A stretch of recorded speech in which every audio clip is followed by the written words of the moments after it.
बिस्मिल्लाहिर्रहमानिर्रहीम। अस्सलामु अलैकुम। डियर स्टूडेंट्स, वकार अरशद आपका बायोलॉजी टीचर। कैसे हैं आप सब? उम्मीद है खैर आफियत से होंगे।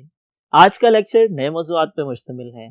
हम डिस्कस कर रहे हैं लेवल ऑफ ऑर्गेनाइजेशन को और इंशाल्लाह आज हम इसको कंप्लीट करेंगे। तो आइए आज के लेक्चर को शुरू करते हैं। व्हाइट बोर्ड की तरफ मूव करते हैं। Dear students, recall your memory. Previous lecture में हम डिस्कस कर रहे थे लेवल ऑफ ऑर्गेनाइजेशन को और हमने डिस्कस किया ऑर्गेनेली लेवल से लेकर ऑर्गन सिस्टम लेवल तक।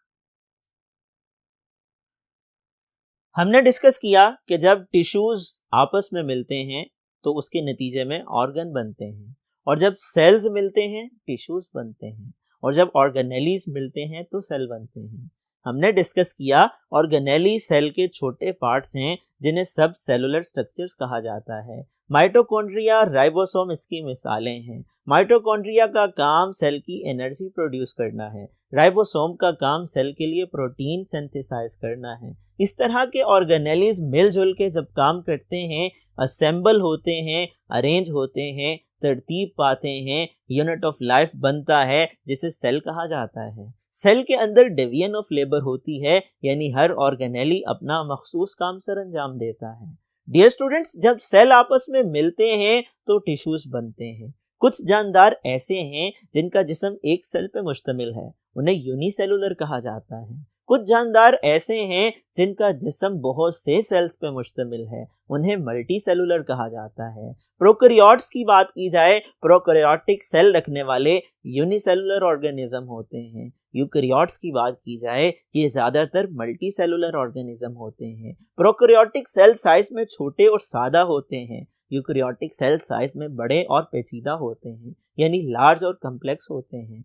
ये स्टूडेंट्स, जब सेल्स के मिलने से टिश्यूज बनते हैं तो टिश्यूज के अंदर हर सेल अपना खास काम सर अंजाम देता है। सेल अपनी लाइफ एक्टिविटीज अपनी बुनियाद के ऊपर सर अंजाम देते हैं, लेकिन उनके मिलने का मकसद एक खास काम को मिलकर भी सर अंजाम देना होता है। हमने डिस्कस किया एग्जाम्पल्स को। प्लांट में भी टिश्यू पाए जाते हैं, प्लांट टिश्यू कहलाते हैं। उसकी एग्जाम्पल मेरिस्टेमेटिक टिश्यू है, एपिडर्मिस टिश्यू है, ग्राउंड टिश्यू है, सपोर्ट टिश्यू है, जाइलम और फ्लोएम टिश्यू है। अगर हम बात करें एनिमल की, एनिमल्स में भी टिश्यू पाए जाते हैं और उनकी एग्जाम्पल नर्वस टिश्यू है, मसल टिश्यू है, कनेक्टिव टिश्यू हैं, एपिथेलियल टिश्यूज हैं। हर एक का काम मखसूस है। डियर स्टूडेंट्स, जब टिश्यूज आपस में मिलते हैं ऑर्गन बनते हैं, और ऑर्गन की एग्जाम्पल स्टमक है। स्टमक मैदे को कहा जाता है। इसमें दो तरह के टिश्यूज होते हैं, एक को एपिथेलियल या ग्लैंडुलर टिश्यू कहा जाता है, केमिकल खारिज करता है जिसे एंजाइम कहा जाता है, मैदे में आने वाली खुराक को हजम करने में मददगार है। दूसरे टिश्यू दरअसल मस्कुलर टिश्यू हैं, सिकुड़ने और फैलने में मदद देते हैं। मैदे की दीवारें सिकुड़ती और फैलती हैं, अंदर मौजूद खुराक हजम हो जाती है। दोनों का काम खुराक को हजम करने में मदद देना है। इसी तरह जब मुख्तलिफ ऑर्गन्स मिलते हैं, ऑर्गन सिस्टम मुकम्मल होते हैं। ऑर्गन सिस्टम की एग्जाम्पल की बात की जाए, डाइजेस्टिव सिस्टम इसकी मिसाल है। खुराक को हजम करने वाला निज़ाम डाइजेस्टिव सिस्टम कहलाता है। इसमें ओरल कैविटी है, इसमें स्टमक, लिवर और पैंक्रियाज है, इसमें स्मॉल और लार्ज इंटेस्टाइन है। डियर स्टूडेंट्स, इसके बाद अब हम डिस्कस करते हैं इंडिविजुअल लेवल को।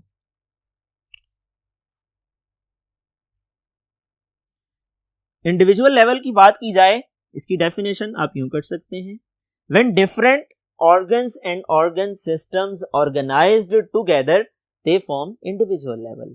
एक इंडिविजुअल का मतलब एक मुकम्मल जानदार होता है। डियर स्टूडेंट्स, इसकी एग्जांपल मैं भी हूं, इसकी एग्जांपल आप भी हैं। एक मुकम्मल जानदार को इंडिविजुअल कहा जाता है। इसके अंदर मुख्तलिफ ऑर्गन एंड ऑर्गन सिस्टम होते हैं। ऑर्गन सिस्टम में ऑर्गन्स मौजूद होते हैं, ऑर्गन में टिश्यूज मौजूद होते हैं, टिश्यूज में सेल्स मौजूद होते हैं, सेल में ऑर्गेनेलीज मौजूद होते हैं, ऑर्गेनेलीज में मॉलिक्यूल्स मौजूद होते हैं, मॉलिक्यूल्स एटम्स के मिलने से बनते हैं, एटम्स सब एटॉमिक पार्टिकल के मिलने से बनते हैं। ये तरतीब हम डिस्कस करते आ रहे हैं और ये लेवल ऑफ ऑर्गेनाइजेशन कहलाती है। यहां पर ये बात समझ लीजिए कि एक इंडिविजुअल में organ and organ system coordinated होते हैं, मिलजुल के काम करते हैं। अगर हम मिसालों का तज़किरा करें, एक इंडिविजुअल में खुराक को हजम करने के लिए डाइजेस्टिव सिस्टम है। इसी तरह से सांस के निजाम को रेस्पिरेटरी सिस्टम कहा जाता है। इसी तरह से अगर हम बात करें यूरिनरी सिस्टम, तो इसका काम आपके ब्लड की सफाई करके यूरिन प्रोड्यूस करना है।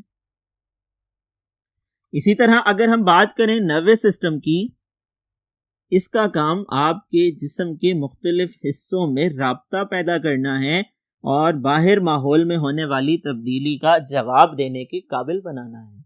ये मुख्तलिफ ऑर्गन सिस्टम्स की एग्जाम्पल हैं जो फर्दर मजीद ऑर्गन्स पे मुश्तमिल होते हैं। डियर स्टूडेंट्स, ये तमाम ऑर्गन सिस्टम कोऑर्डिनेटेड होते हैं, एक दूसरे से मिलके काम करते हैं। यहां पर ये बात भी समझ लीजिए, अगर हम एग्जाम्पल से समझना चाहें, जब आप हार्ड एक्सरसाइज करते हैं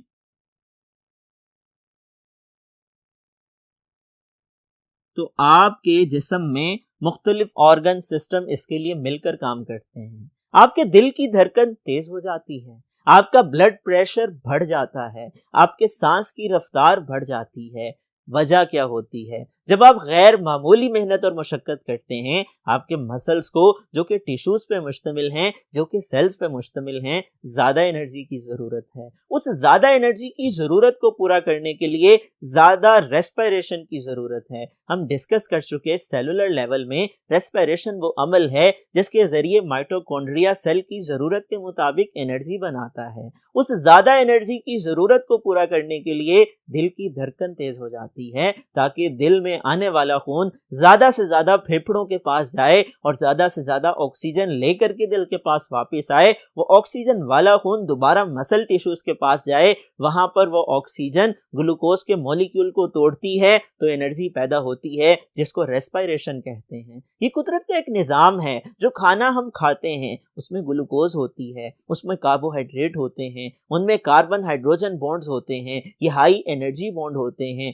ऑक्सीजन की मदद से टूटते हैं और एनर्जी प्रोड्यूस करते हैं। ये अमल ऑक्सीजन की मौजूदगी में होता है, माइटोकॉन्ड्रिया में होता है और इसके लिए सांस का निजाम भी काम करता है, इसके लिए दिल की धड़कन भी तेज हो जाती है। और इस तरह से आप एक्सरसाइज के दौरान मुख्तलिफ ऑर्गन्स एंड ऑर्गन सिस्टम की कोऑर्डिनेशन की मदद से इस अमल को सरंजाम दे पाते हैं।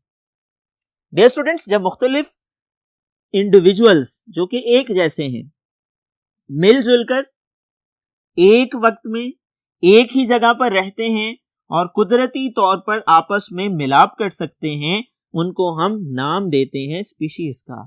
इंपॉर्टेंट डेफिनेशन है, साइड बॉक्स में मेंशन है। Species is a group of similar organism living in the same time at the same place and can interbreed freely in nature, जो कुदरती तौर पर आपस में मिलाप कर सकें और फर्टाइल ऑफस्प्रिंग पैदा कर सकें, अपने जैसी नई औलाद पैदा कर सकें, जो खुद भी इस काबिल हो कि अपनी नस्ल बढ़ा सके। एक जैसे जानदारों का ऐसा ग्रुप स्पीशीज कहलाता है। आइए फर्दर लेवल ऑफ ऑर्गेनाइजेशन को डिस्कस करते हैं। Dear students, population. पॉपुलेशन की डेफिनेशन की बात की जाए, दरअसल पॉपुलेशन कहा जाता है ग्रुप ऑफ स्पीशीज को, जब डिफरेंट स्पीशीज मिलजुल करके एक वक्त में एक ही जगह पर रहती हैं, पॉपुलेशन बनाती हैं। When different species living together at the same time at the same place, they form population। इसकी डेफिनेशन को समझने के बाद इसकी एग्जाम्पल को भी समझ लीजिए। डियर स्टूडेंट्स, अगर हम बात करें पाकिस्तान की, 2010 के सर्वे के मुताबिक पाकिस्तान में इंसानी आबादी यानी ह्यूमन पॉपुलेशन 173.5 मिलियन थी, जो कि एग्जाम्पल है human population. Dear students, important information आपसे ऑब्जेक्टिव टाइप पोर्शन में पूछी जा सकती है, एमसीक्यूज का हिस्सा बन सकती है, आपने जहन में रखनी है। टाइप्स की बात की जाए, पॉपुलेशन या तो स्मॉल होती है या लार्ज होती है। स्मॉल पॉपुलेशन की बात की जाए, उसमें नंबर ऑफ स्पीशीज कम होती हैं, जबकि लार्ज पॉपुलेशन की बात की जाए उसमें नंबर ऑफ स्पीशीज ज्यादा होती हैं। डियर स्टूडेंट्स, इसके बाद नेक्स्ट लेवल क्या है, आइए देखते हैं। Community level. कम्युनिटी लेवल की बात की जाए, दरअसल कम्युनिटी तब वजूद में आती है जब डिफरेंट पॉपुलेशंस मिलके रहती हैं, एक जगह पे रहती हैं। When different populations living together at the same time at the same place, they form community. इसकी डेफिनेशन समझने के बाद इसकी मिसालों को डिस्कस कर लेते हैं। मिसाल के तौर पे पॉन्ड, फॉरेस्ट या लेक। पॉन्ड कहा जाता है तालाब को, फॉरेस्ट कहा जाता है जंगल को, लेक कहा जाता है झील को। ये मुख्तलिफ मिसालें हैं कम्युनिटीज की। डियर स्टूडेंट्स, कम्युनिटीज की टाइप्स की बात की जाए तो कम्युनिटीज की दो टाइप्स हैं, सिंपल कम्युनिटी और कॉम्प्लेक्स कम्युनिटी। सिंपल कम्युनिटी में नंबर ऑफ पॉपुलेशन कम होती हैं, कॉम्प्लेक्स कम्युनिटी में नंबर ऑफ पॉपुलेशन ज्यादा होती हैं। सिंपल कम्युनिटी की बात की जाए, उसमें किसी पॉपुलेशन की तादाद में माइनर सा फर्क भी आ जाए, उसके दूर रस नताइज होते हैं, उसके तवील मुद्दती असरात होते हैं। लेकिन जो कॉम्प्लेक्स कम्युनिटी है, उसमें किसी पॉपुलेशन की तादाद में अगर थोड़ा बहुत फर्क आता है, उसके वाज़े असरात नहीं होते हैं। अगर हम सिंपल कम्युनिटी की एग्जाम्पल की बात करें तो फालन लोग, आपकी बुक में मेंशन है इसकी एग्जाम्पल, फालन लोग अंडरनीथ सम इंसेक्ट, एक गिरा हुआ पत्ता और उसके नीचे कुछ इंसेक्ट्स, ये सिंपल कम्युनिटी की एग्जाम्पल है। अगर हम बात करें कॉम्प्लेक्स कम्युनिटी की तो इसकी मिसाल फॉरेस्ट हो सकती है, इसी तरह पॉन्ड भी है, लेक भी है। फॉरेस्ट की बात की जाए, फॉरेस्ट के अंदर मुख्तलिफ इकसाम के जानदार पाए जाते हैं, डिफरेंट स्पीशीज पाई जाती हैं। वो प्लांट्स की स्पीशीज हैं, वो एनिमल्स की स्पीशीज हैं, वो बर्ड्स की स्पीशीज हैं, वो माइक्रो ऑर्गेनिजम्स की स्पीशीज हैं। कुछ हवा में उड़ते हैं, कुछ पानी में तैरते हैं, कुछ रेंगते हैं पेट के बल, कुछ 2 पांव पे चलने वाले, कुछ 4 पांव पे चलने वाले हैं। ये कॉम्प्लेक्स कम्युनिटी की एग्जाम्पल है। इसके बाद नेक्स्ट लेवल बायोस्फीयर लेवल है। इसकी डेफिनेशन की बात की जाए तो बायोस्फीयर का मतलब क्या है? It constitute all the living ecosystem, it comprise all the communities of living world. तमाम की तमाम जानदारों की कम्युनिटीज को मजमूई तौर पर अगर हम जोड़ दें, मिला दें, तो हम नाम देते हैं बायोस्फीयर का। It is the zone of life on earth. इसको आप यूं भी समझ सकते हैं, जमीन के ऊपर जहां जहां जिंदगी मौजूद है उस एरिया को बायोस्फीयर कहते हैं। बायो का मतलब लाइफ है और सफीयर का मतलब गोल यानी बेजवी शक्ल है। ये स्टूडेंट्स, जमीन का वो हिस्सा जहां जानदार पाए जाते हैं, समुंदर की गहराइयों से लेकर के बुलंदो बाला पहाड़ों की चोटियों तक फैला हुआ ये हिस्सा बायोस्फीयर कहलाता है। और साइंसदानों के मुहतात अंदाजे के मुताबिक इसकी जो डेप्थ है वो 20 किलोमीटर है। अगर हम इसको समझना चाहें, साइंसदान एक मिसाल से वाज़ेह करते हैं। अगर हम एप्पल को जमीन के बराबर तस्वुर करते हैं तो एप्पल का जो पील है, सेब का जो छिलका है, वो दरअसल जमीन पर बायोस्फीयर की तादाद है, जमीन पे जानदारों की तादाद है। इतनी बड़ी कायनात है जिसमें जानदारों की हकीकत सिर्फ इतनी सी है। डियर स्टूडेंट्स, ये अल्लाह ताला की निशानियां हैं, इनको पढ़िए, समझिए और अल्लाह ताला का शुक्र अदा कीजिए। मुझे उम्मीद है आज का ये लेक्चर आप लोगों ने समझ लिया होगा। आज के इस लेक्चर में बहुत से सवालात मौजूद हैं। स्पीशी की डेफिनेशन पूछी जा सकती है, इंडिविजुअल की डेफिनेशन पूछी जा सकती है, इसी तरह पॉपुलेशन से क्या मुराद है, कम्युनिटी से क्या मुराद है, बायोस्फीयर की डेफिनेशन बताइए। ये मुख्तलिफ सवालात बन सकते हैं। कोई 2 या 3 लेवल इकट्ठे लॉन्ग क्वेश्चन की फॉर्म में पूछे जा सकते हैं, MCQs पूछे जा सकते हैं, सिंपल और कम्प्लेक्स कम्युनिटी में फर्क पूछा जा सकता है। ये तमाम पहलू आपने जहन में रखने हैं और आज के इस लेक्चर को तैयार करने के लिए नोटबुक पे नोट डाउन करना है। मुझे उम्मीद है ये लेक्चर समझने के बाद टीचर की इंस्ट्रक्शंस को फॉलो करते हुए आप इसको याद करने के लिए नोटबुक पे नोट डाउन भी करेंगे। डियर स्टूडेंट्स, अगले लेक्चर तक के लिए इजाजत दीजिए। अपना ख्याल रखिएगा। अल्लाह हाफिज।